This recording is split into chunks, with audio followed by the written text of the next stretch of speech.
Wake up, levántate, despierta.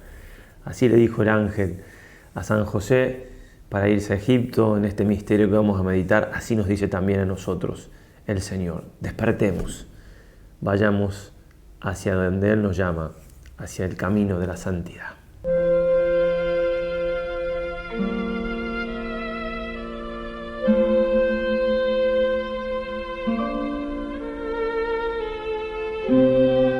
Comencemos, queridos hermanos, con este misterio, estos puntos de meditación, con la oración como siempre lo hacemos. Dios te salve María, llena eres de gracia, el Señor es contigo. Bendita tú eres entre todas las mujeres y bendito es el fruto de tu vientre Jesús. Santa María, Madre de Dios, ruega por nosotros pecadores, ahora y en la hora de nuestra muerte. Amén. San Ignacio de Loyola, ruega por nosotros. Digamos algunas palabritas más de este despiértate, de este levántate, que más de una vez está presente en la Escritura y que puede ser realmente algo que nos lleve a meditar en dónde estamos, qué estamos haciendo, cuán postrados estamos. Si leemos nosotros en el libro de los Reyes, el ángel del Señor dijo al profeta Elías: levántate y come, porque el camino es demasiado largo. El Señor quiere alimentarlo, quiere que se levante para poder recibir su gracia, para la fuerza.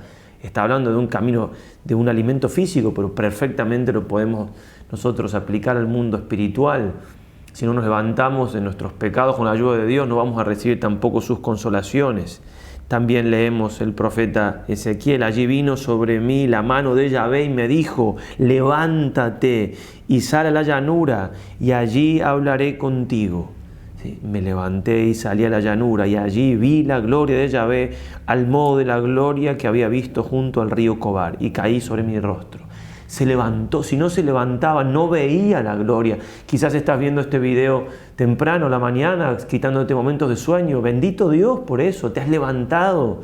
Y probablemente, muchas veces así pasa, Dios te consuele.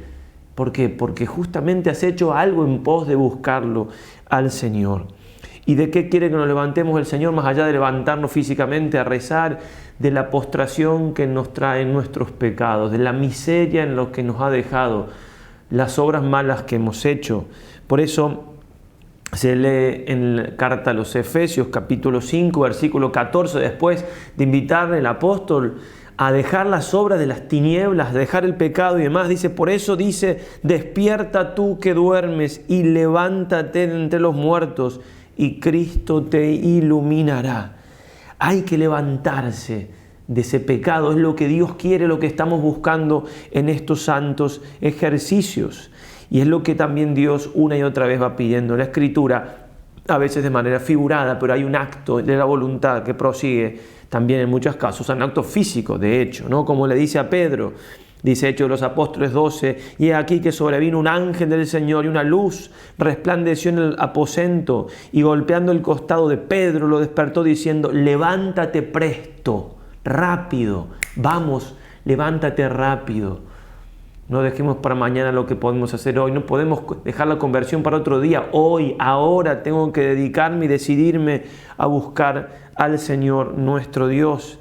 También podemos leer otros pasajes de la Escritura. Por ejemplo, Pablo, una vez que es tirado del caballo, según se cree, porque así aparentemente no iba a ir caminando a donde se dirigía a Damasco, dice: mas levántate, y le dice el Señor, y ponte sobre tus pies.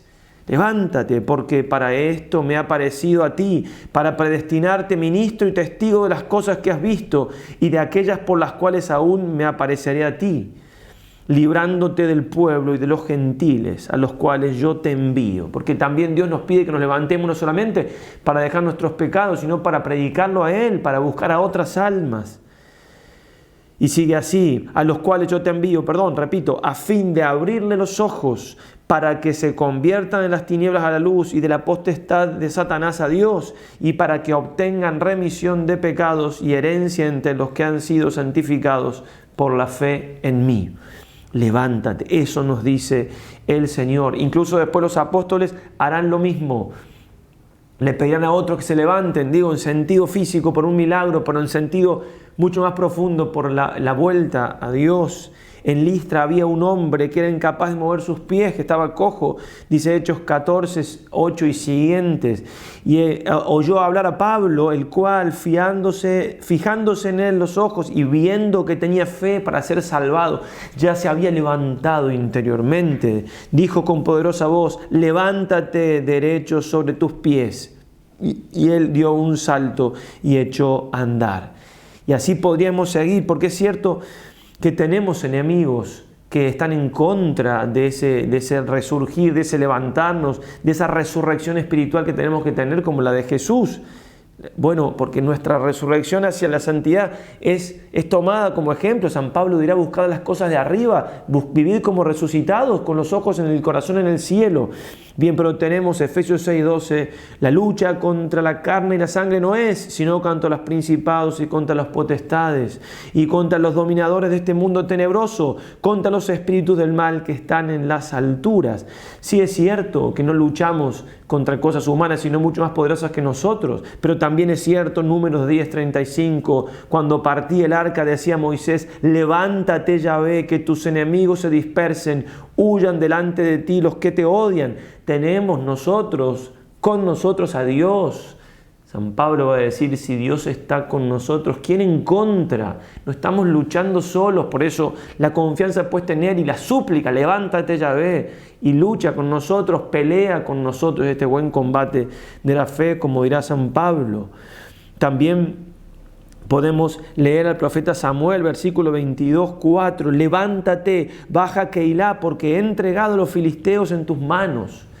El Señor me dice que si yo pongo lo que está de mi parte, si yo me levanto, Él estará conmigo, Él peleará conmigo, como Pedro caminando sobre las aguas por el poder que le daba Jesucristo.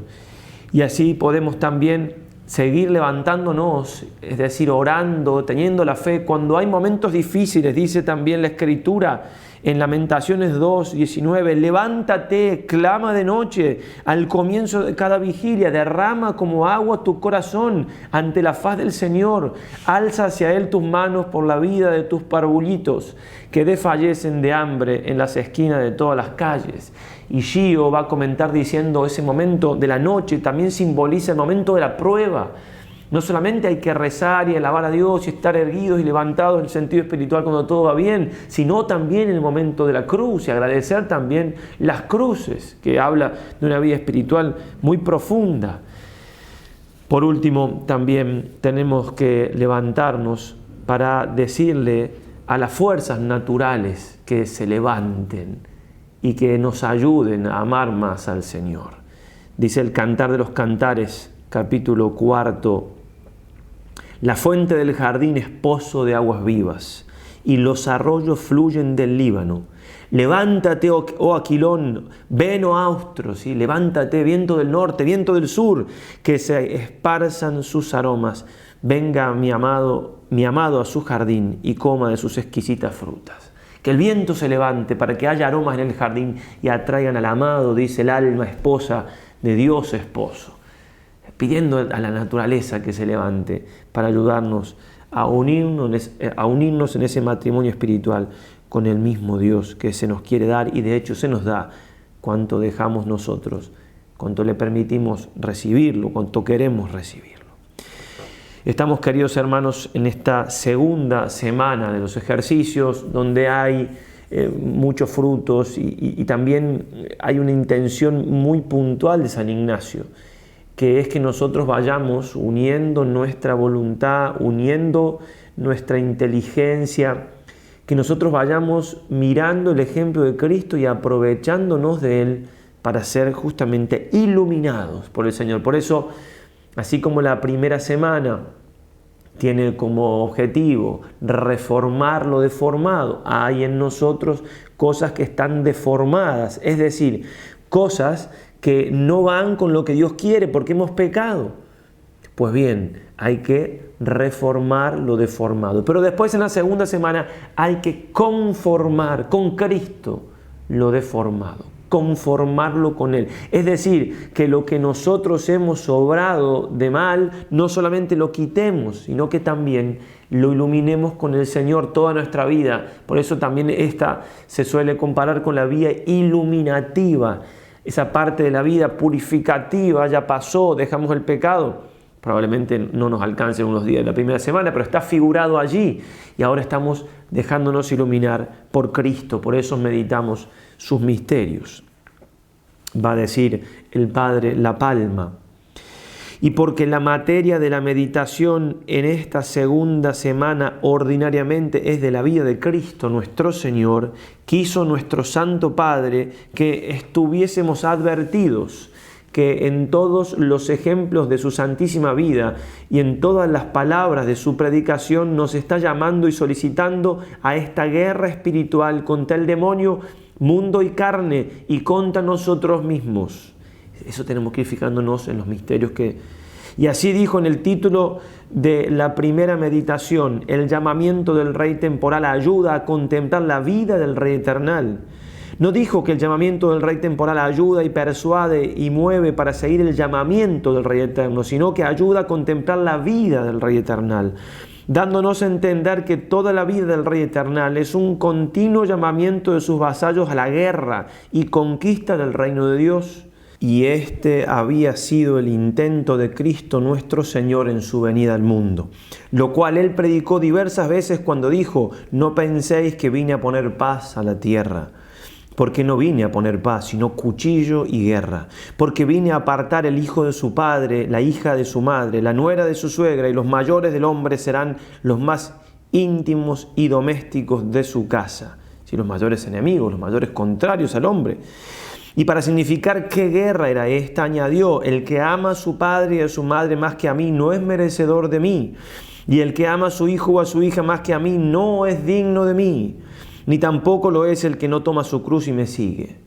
Donde nos declara nuestro Salvador el blanco que hemos de tener en la meditación de su vida y de su doctrina y ejemplos, que no es otro sino seguirle por la imitación, peleando contra todos los estorbos y tentaciones nacidas de las cosas más cercanas y queridas, como son el padre y la madre, el hijo y la hija, y el amor que nos tenemos a nosotros mismos, porque todo lo hemos de pisar por imitarle, tomando nuestra cruz para seguirle y hacernos semejantes a él, teniendo por cierto que los más domésticos son los mayores enemigos, porque cuanto más queridos y amados, tanto suelen hacernos en estas ocasiones mayor guerra y contradicción.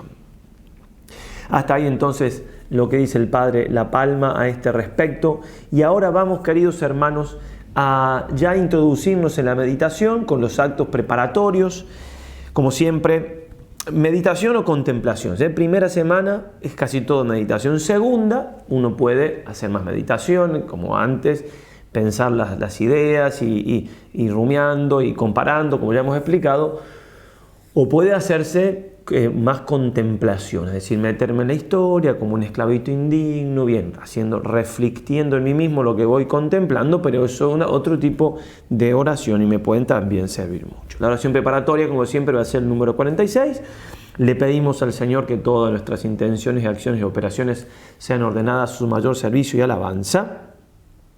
Después, en los preámbulos, seguimos con los preámbulos, tenemos la historia. San Ignacio la trae en el número 269 y 270, es la huida de Egipto. Escribe San Mateo en el capítulo 2, dice San Ignacio, versículo 13 al 18, pone 3 puntos muy sencillos. Herodes quería matar al niño y así mató a los inocentes, etc. Segundo, partieron a Egipto. Tercero, estuvo allí hasta la muerte de Herodes, y después habla del regreso.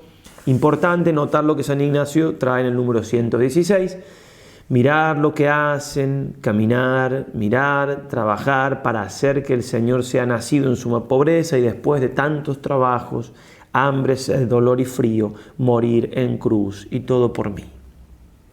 Importante, ¿no? Por eso el padre Casanovas, también el padre Hurtado, San Alberto Hurtado, habla cómo en esta segunda semana podemos ver y tenemos que fijar nuestros ojos en la pobreza, dolor y humillación de Jesús. Pobreza, dolor y humillación, para imitarlo. Para la composición del lugar nos puede servir algunas imágenes muy sencillas por otro lado, porque en definitiva estamos tratando de que nos metamos en la historia con nuestra imaginación. Entonces, algunas pinturas que conozcan. Bien, podemos ver aquí algunos ejemplos. Se trata simplemente de meterme un poco en la historia de imaginármelo como algo bien real, como de hecho fue. María, José, el niño Dios.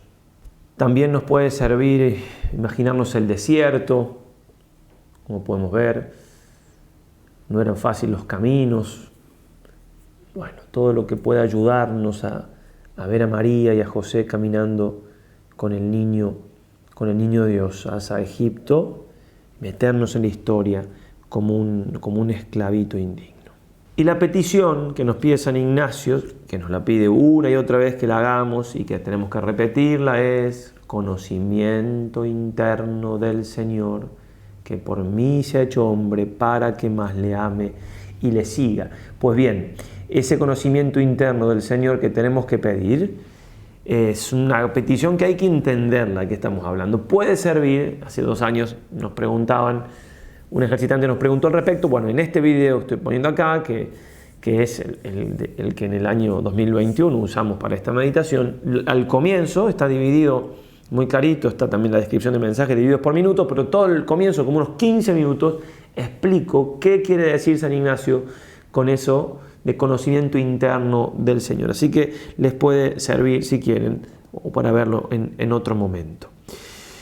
Bueno, vamos al cuerpo de la meditación. Lo que yo voy a hacer sencillamente, no voy a hacer tanto una contemplación, que fue un poco más también lo que hicimos hace 2 años, pero cada uno lo puede hacer como quiera. Yo voy a tirar algunos datos, algunas cosas, pero sobre todo siguiendo un comentario, pues van a ser como una especie de exégesis, siguiendo el comentario de la Catena Áurea, que el Papa Urbano IV le pidió que hiciera Santo Tomás de Aquino. ¿Sí? ¿Qué es la Catena Áurea? Cadena dorada, cadena de oro significa. Es un compendio de los 4 evangelios con comentarios de los padres de la Iglesia.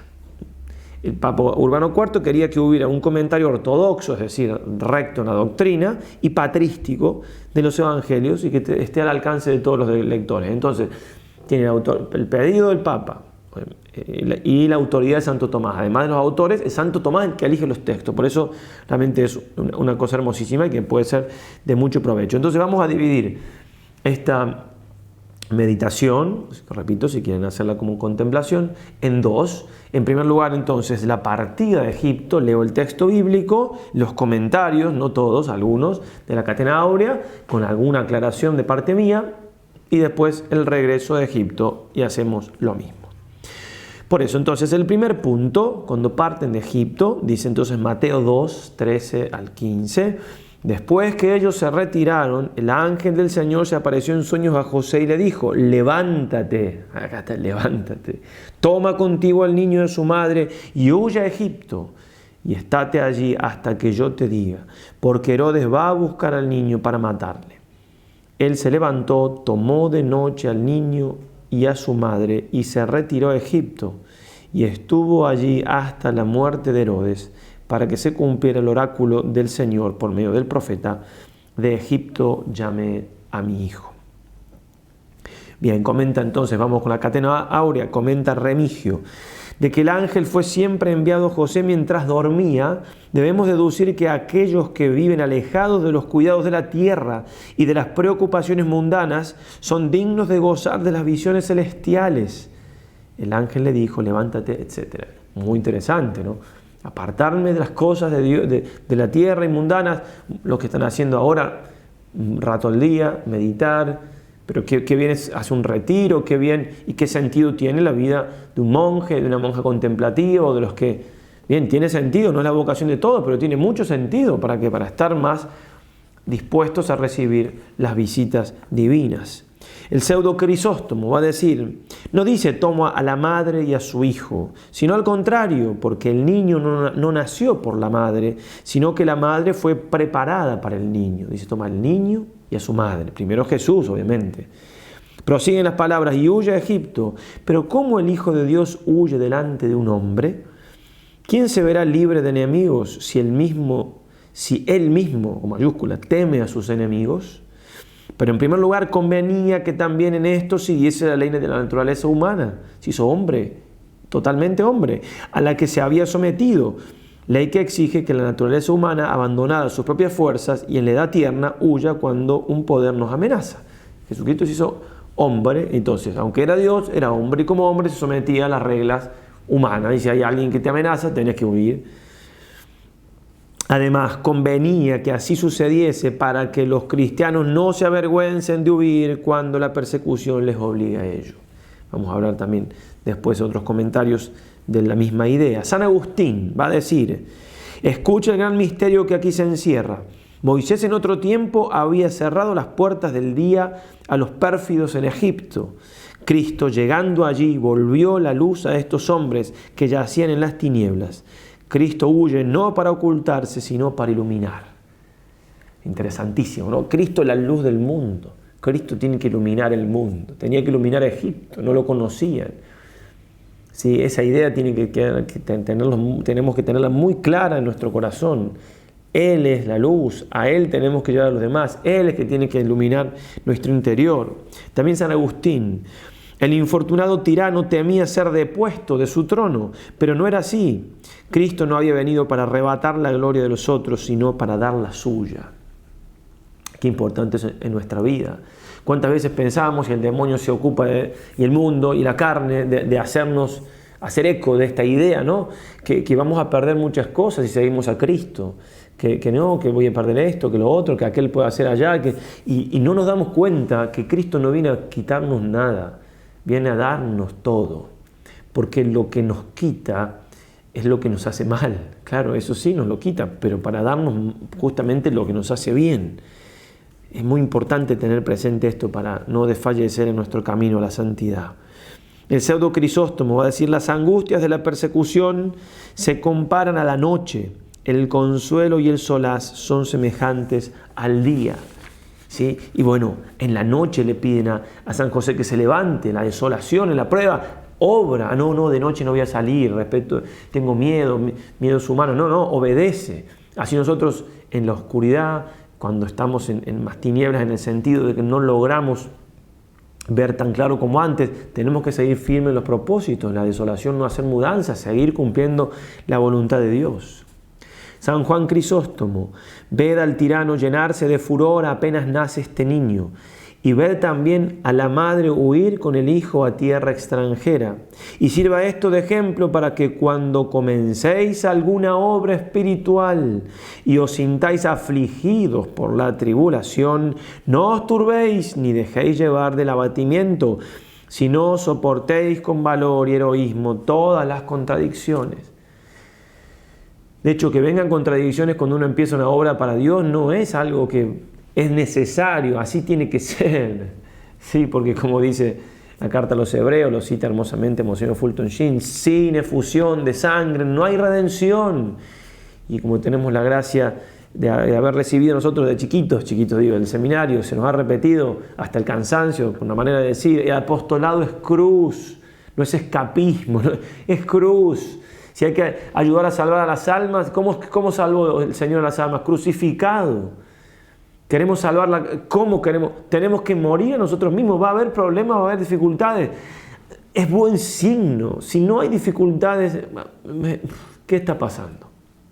Bueno, por eso, que haya contradicciones en nuestra tarea apostólica. Beda, el Salvador, conducido a Egipto por sus padres, nos enseña que muchas veces los buenos se ven obligados a huir de sus hogares por la perversidad de los malos, y aún también condenados a un destierro. El que había de decir a los suyos, cuando os persiguiesen a una ciudad, huid a otra, nos dio primero el ejemplo, huyendo como un hombre delante de otro hombre, después que había sido adorado por los magos y anunciado por una estrella. Bien, hay que huir, hay veces que hay que huir por la persecución, a veces que hay que huir también para evitar el pecado. No es de cobardes huir, no.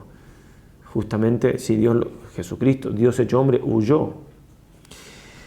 Bien, y antes de pasar al segundo punto, leo lo que está también ahí entre estos versículos y los que siguen. Entonces fue cumplido lo que se había, Herodes entonces, como no vuelven por el mismo camino los reyes magos, se siente entonces engañado y manda a matar entonces a los inocentes.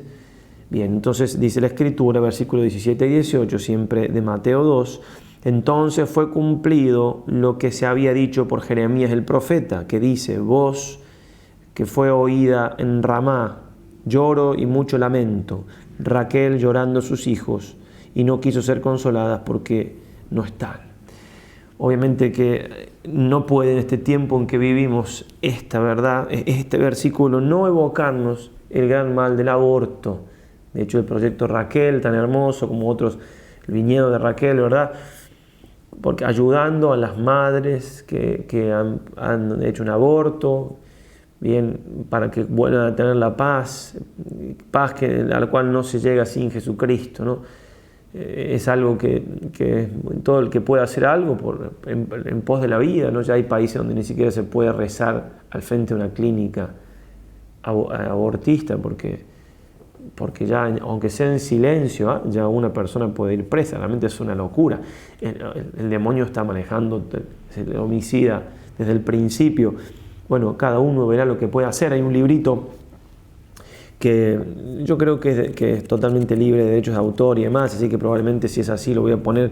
Estoy averiguando la descripción de este video. Llama Miriam, ¿por qué lloras? Otros traducen también Mujer, ¿por qué lloras? Y son todos testimonios de mujeres con el síndrome post-aborto y también profesionales que hablan del tema. Bueno, realmente es conmovedor, muy lindo libro, muy fuerte, pero ayuda a entender realmente el gran mal. Esta es una tapa, pero es una versión hecha en Argentina y otras. El gran mal del aborto y cómo hay que ayudar a esas mujeres en lo posible, que son también grandes defensoras después de la vida, ¿no? Porque han vivido en sí mismas lo terrible de lo que han hecho, de lo que les ha pasado, pero también con la curación que les da Jesucristo nuestro Señor, con el perdón y demás. Segundo punto, entonces, más breve. San Ignacio lo trae en el número 270, muy sencillo. El ángel le pide a José que se vaya, se levanta, que vuelvan, y vuelve. Bien, y como reina Arquelao se cambia, entonces no va a Belén sino a Nazaret. Lo leo del Evangelio, Mateo 2, entonces 19 al 23. Pero cuando Herodes murió, he aquí que un ángel del Señor aparece en sueños a José en Egipto, diciendo: al levantarte, toma al niño de su madre y vete a tierra de Israel, porque han muerto los que buscaban la vida del niño. Levantándose pues, tomó al niño y a su madre y entró en tierra de Israel. Pero cuando oyó que Arquelao reinaba en Judea en lugar de su padre Herodes, tuvo temor de ir allá, y siendo avisado por revelación en sueños, se retiró a la región de Galilea. Cuando llegó allí, se estableció en un pueblo llamado Nazaret, para que se cumpliera lo que dijo el profeta: será llamado Nazareno. Eusebio de Cesarea, en la historia eclesiástica, va a decir: la justicia divina apremió a Herodes hacia la muerte por el sacrilegio que había cometido contra el Salvador y por el crimen que había realizado contra los niños inocentes. Por lo que, como refiere Josefo, Flavio Josefo, de historiador, diversas enfermedades invadieron su cuerpo, de manera que, como le fuera dicho por los adivinos, sus suplicios no eran por una enfermedad corporal, sino por la justicia divina. Lleno de gran furor, él mismo mandó reunir y recluir en la cárcel a los más nobles y principales de toda Judea, mandando que apenas exhalase el espíritu, los asesinasen a todos, de manera que toda Judea llore su muerte a pesar suyo. Un poco antes de entregar su último aliento, degolló a su hijo Antípatro, después que había matado a sus dos hijos, Alejandro y Aristóbulo. Tal fue el final de Herodes, quien padeció justos suplicios por el asesinato que en Belén había cometido contra los niños y por las insidias en contra del Salvador. Esto es señalado por los evangelistas cuando dice: habiendo muerto Herodes. Dios es justo, y como dice la Escritura, de Dios nadie se burla, ¿no? Que muchas veces deja crecer la cizaña con el trigo, muchas veces también Dios hace justicia antes, no dejando tanto tiempo crecer la cizaña y el trigo. Y si no, la justicia se hará después de la muerte, pero justicia junto con misericordia, pero justicia siempre habrá. San Jerónimo, muchos por desconocer la historia caen en el error de confundir este Herodes, cuya muerte se refiere aquí, con aquel otro Herodes que se mofó del Salvador en su sagrada pasión. Aquel Herodes que más tarde hizo las amistades con Pilato fue hijo de este Herodes y hermano de Arquelao, a quien Tiberio César desterró a León, después de haberle dado por sucesor en el trono a su hermano Herodes, como leemos en Josefo.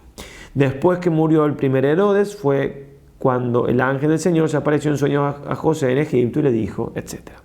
Dionisio dirá en sus catequesis, veo que Jesús, colocado por su naturaleza sobre todos los ángeles, después de haber tomado todo lo que es propio de nuestra naturaleza, no rehusó nada de cuanto exigía esta ley humana establecida y aceptada por él, sino que obedientemente se sujeta a Dios, que le habla por medio de los ángeles y por ministro de los mismos ángeles, ministerio, ordena a José la ida a Egipto y más tarde la vuelta de Egipto. Jesús era hombre y se sometía en todo al plan de su Padre Celestial, que tenía que mandarle por los ángeles y por medio de su Padre adoptivo, etc.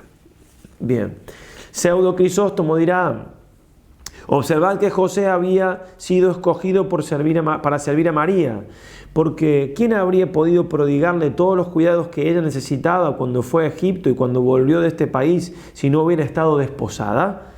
A primera vista parece que María es la que nutría al niño y José quien le defendía, pero en realidad era el niño quien sostenía a María y defendía a José. Y vete a la tierra de Israel. Va pues a Egipto como médico para curarlo de las enfermedades del error, pero no para permanecer allí. Su regreso se explica por estas palabras, porque han muerto los que querían matar al niño.